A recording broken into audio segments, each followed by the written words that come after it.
So I wanted to talk to you about a couple of comments that some of you have posted in relationship to the video I did on the VoePass crash, which has occurred a couple weeks ago now, the ATR 72 that crashed in Brazil. There were some individuals who felt as though I was profiteering, I guess, off of the crash, that I was posting sort of a potential cause or a speculation of the cause earlier than I should have, that there was no preliminary report, there was no final report by the regulatory agencies to discuss what had happened in this crash. And of course, that's all correct.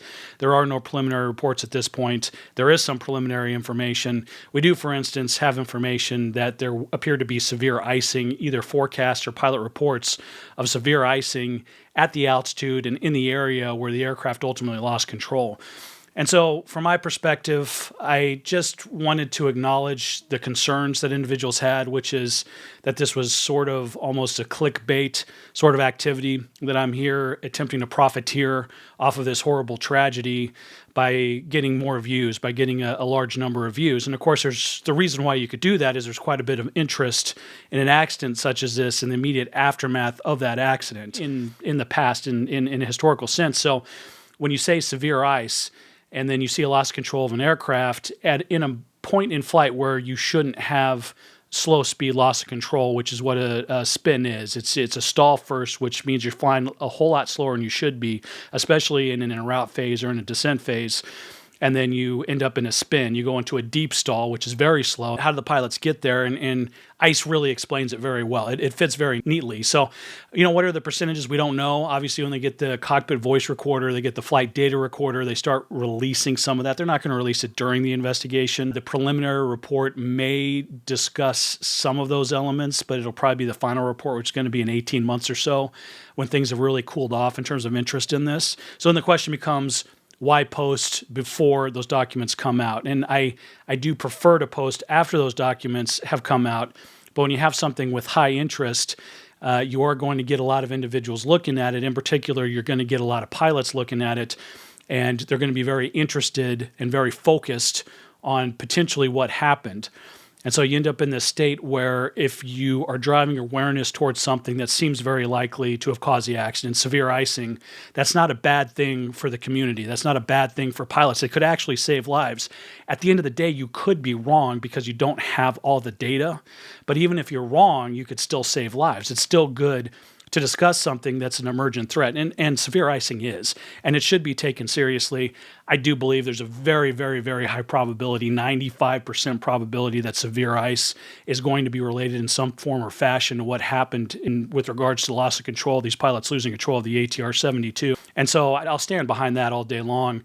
As it relates to trying to profiteer off of this, to get views off of it, that's kind of a more difficult discussion because obviously posting early, there's interest, and that's why you do that. And because there's interest, you can get more views. But it isn't about profitability. It's really about having an impact in the community, especially in the aviation community. And then, of course, people kind of want to know there is sort of a social aspect where individuals who aren't pilots sort of want an idea of maybe what happened.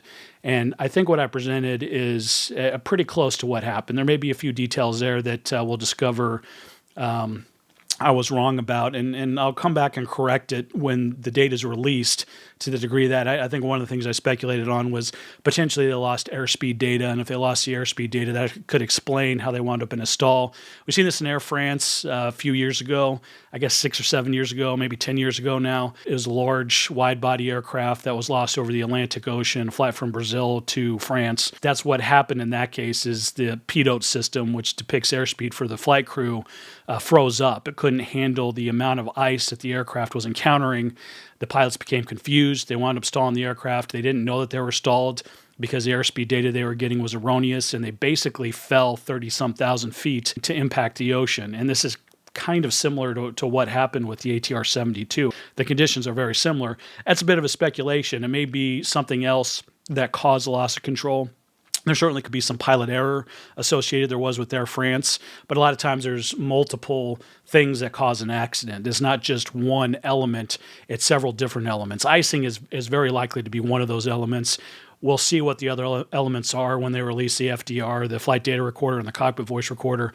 We'll know a little bit more. Anyways, I want to put that out there. I think that what I did, you have to be cautious with releasing something early like this. I generally am cautious. Like I said, I prefer to have more information and more details than fewer information and fewer details. I do stand behind what I said about this VoePass crash because I think it does facilitate safety in aviation, even if it isn't 100% correct or it's proven not to be 100% correct. I think that it does facilitate safety in aviation while there's this very significant focus on this accident, explaining the fact that severe ice is something that you need to take very, very, very, very seriously as a pilot. Even if you have de-ice and anti-icing equipment aboard the aircraft, you don't want to muck around with severe ice. And this is one of the things that we're going to see in the final accident report, the detail that I didn't really talk about because I want to see exactly what dispatchers sent to the crew as far as weather reports, what the crew potentially were made aware of as far as weather reports. I mean, severe ice, you shouldn't operate into severe ice. You shouldn't operate into an area where there's